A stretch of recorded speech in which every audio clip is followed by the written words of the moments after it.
Ricky Jackson was born on January 26, 1955, and grew up attending St. John's Catholic School through the 8th grade. He spent his 9th grade year at Central and then graduated from College High School in 1973. Well, I don't know if anybody from my neighborhood met Rick Jackson and wasn't a little intimidated just because of his lore had followed him. You knew who he was before you ever met him, or at least I did and my buddies in my neighborhood.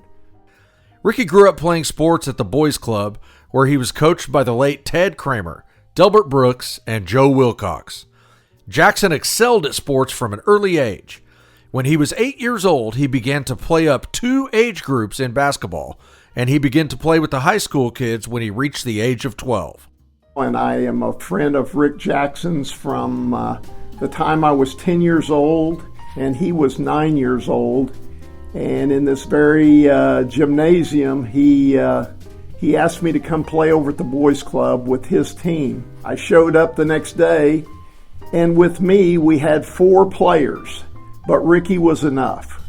We only needed one because he could beat the entire league if he took 2 other guys and me and was able to play in the Boys Club League. During his high school years, Ricky played football, basketball, baseball, and ran track as well. As a freshman playing baseball, he led the conference in home runs, and he was the starting varsity quarterback through his sophomore year. And I played football with him his sophomore year.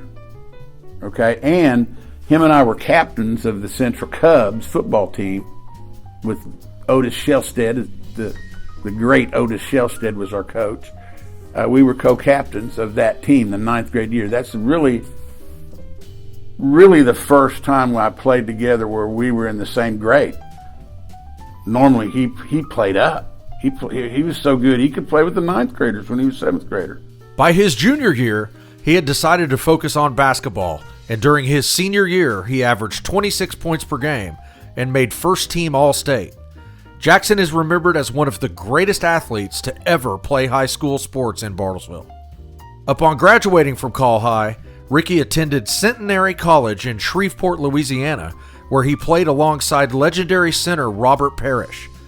The 1974-75 team on which he played set a school record with a 25-4 record. After Centenary, Ricky moved to California to become a full-time musician. Ricky's musical talents were equivalent to his athletic abilities. He taught himself how to play the piano and drums. His brother Ernie remembers when Ricky was in elementary school, he would go to the boys' club and bang on the piano until he eventually figured out how to play. During his time in California, Ricky would continue to play basketball on the playgrounds against much younger competition. Ricky passed away in June of 2017, but is remembered as a great athlete and great musician. As he turned out to be headstrong, talented, kind, and tough. He would tell you either move over or start guarding somebody. He is survived by his brother, Ernie Jackson, and his children, Kendra Johnson Barnhart and Ron Johnson. It is our honor to posthumously induct Ricky Jackson into the Bartlesville Athletic Hall of Fame.